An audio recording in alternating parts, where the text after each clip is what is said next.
Assalamualaikum warahmatullahi wabarakatuh. Selamat datang di channel Aulia. Kali ini Aul mau bahas soal yang berkaitan dengan ASI, hormon yang mempengaruhi ASI, penyimpanan serta manfaat ASI jangka pendek dan jangka panjang. Yuk kita bahas sama-sama.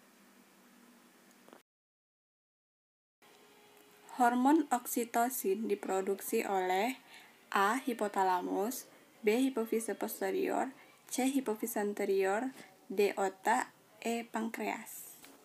Nah, jawabannya apa ya teman-teman? Mohon dijawab ya, nanti kalau nggak bisa jawab kita bahas sama-sama.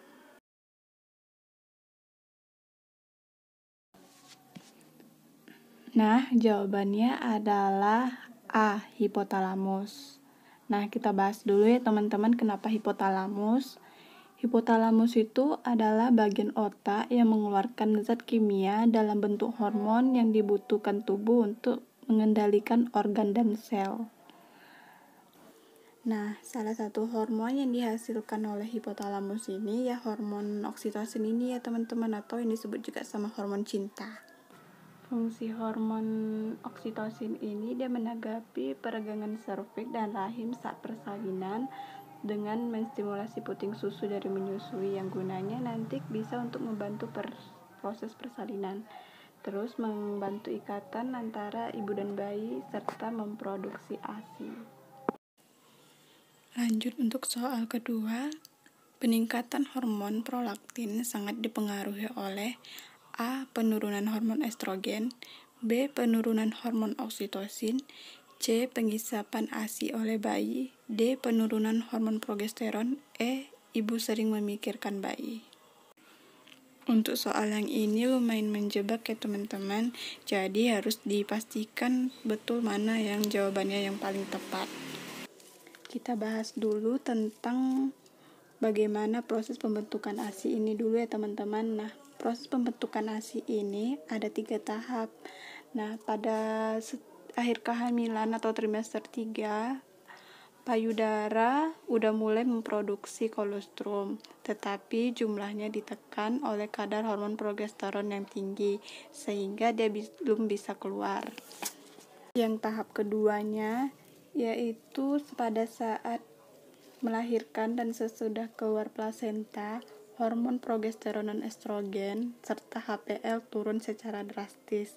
Hormon prolaktin mulai berproduksi. Nah, apabila payudara distimulasi, maka ASI baru keluar. Fase yang ketiga, fase produksi ASI yang mulai diproduksi. Nah, di sini hormon prolaktin mulai meningkat disebabkan oleh isapan bayi dan pengeluaran ASI sangat berperan penting dalam produksi ASI. Nah, apabila banyak ASI yang dikeluarkan, payudara akan memproduksi ASI lebih banyak. Jadi, jawaban yang tepat adalah yang C, pengisapan ASI oleh bayi. Lanjut untuk soal yang ketiga. Ibu yang memberi ASI eksklusif tidak bisa mengalami menstruasi karena. Nah, apa jawabannya teman-teman?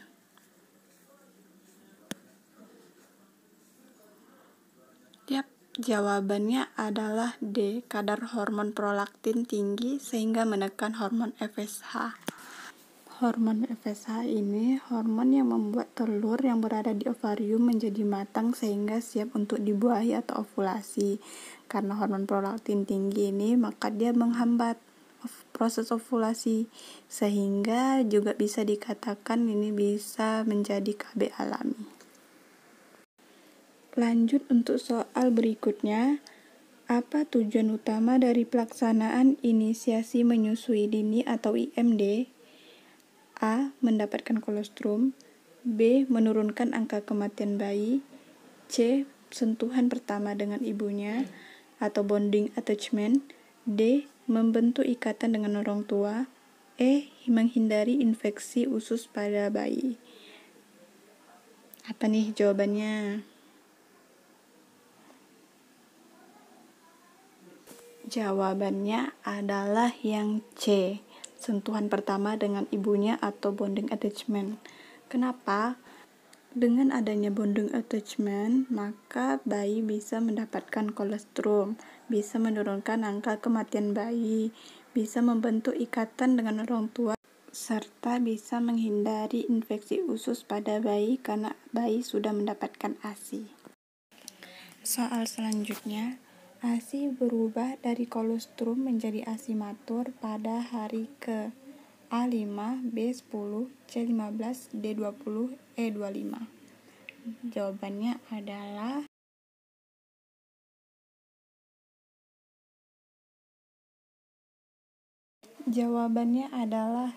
C. ASI mulai ada kira-kira pada hari ketiga atau keempat setelah kelahiran bayi, dan kolostrum berubah menjadi ASI matur pada hari ke-15 setelah kelahiran bayi. Lanjut soal berikutnya, mulai hari ketiga dan seterusnya, sebaiknya bayi disusukan setiap A. 2-3 jam, B. 4-8 jam, C. 6-10 jam, D. ketika bayi terjaga, E. sekehendak ibu. Nah, untuk jawaban ini pastinya udah pada tahu dong. Jawabannya A. Menyusui bayi setiap 2 jam, baik siang maupun malam, dengan lama menyusui 10-15 menit di setiap payudara. Lanjut soal berikutnya ya, jangan bosan ya teman-teman. ASI yang dibekukan di dalam freezer lemari es dapat bertahan selama A. 24 jam, B. 3 hari, C. 1 bulan, D. 2 bulan, E. 3-4 bulan.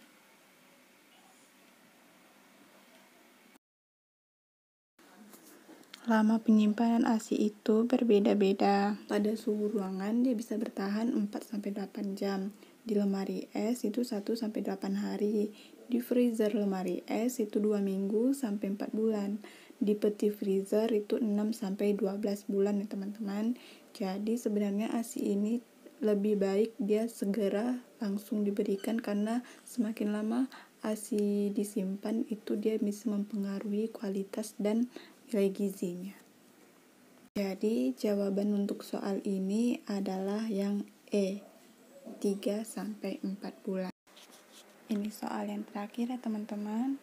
Manfaat ASI jangka pendek adalah A. Meningkatkan daya tahan tubuh, B. Menurunkan angka kesakitan dan kematian bayi akibat infeksi, C. Menjaga sistem kardiovaskular, D. Mencegah obesitas, E. Meningkatkan kecerdasan. Langsung aja kita bahas ya teman-teman.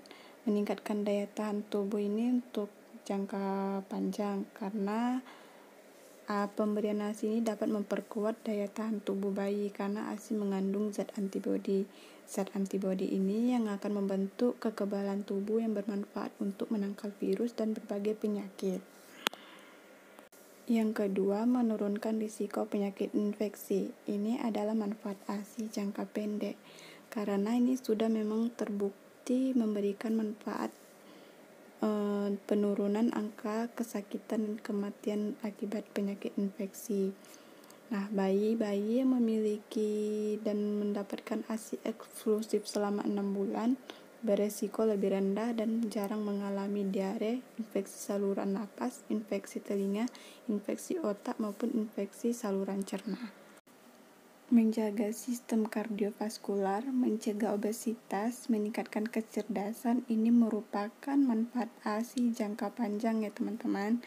Makanya kita dianjurkan untuk memberikan ASI eksklusif selama 6 bulan yang manfaatnya sangat banyak untuk bayi, dan diteruskan sampai umur 2 tahun. Jadi jawaban untuk soal ini adalah yang B. Sekian dulu pembahasan soal hari ini. Semoga bermanfaat bagi kita semua, terutama yang akan mengikuti tes SKB CPNS. Semoga lulus. Amin. Jangan lupa like, komen, dan subscribe ya teman-teman. Terima kasih.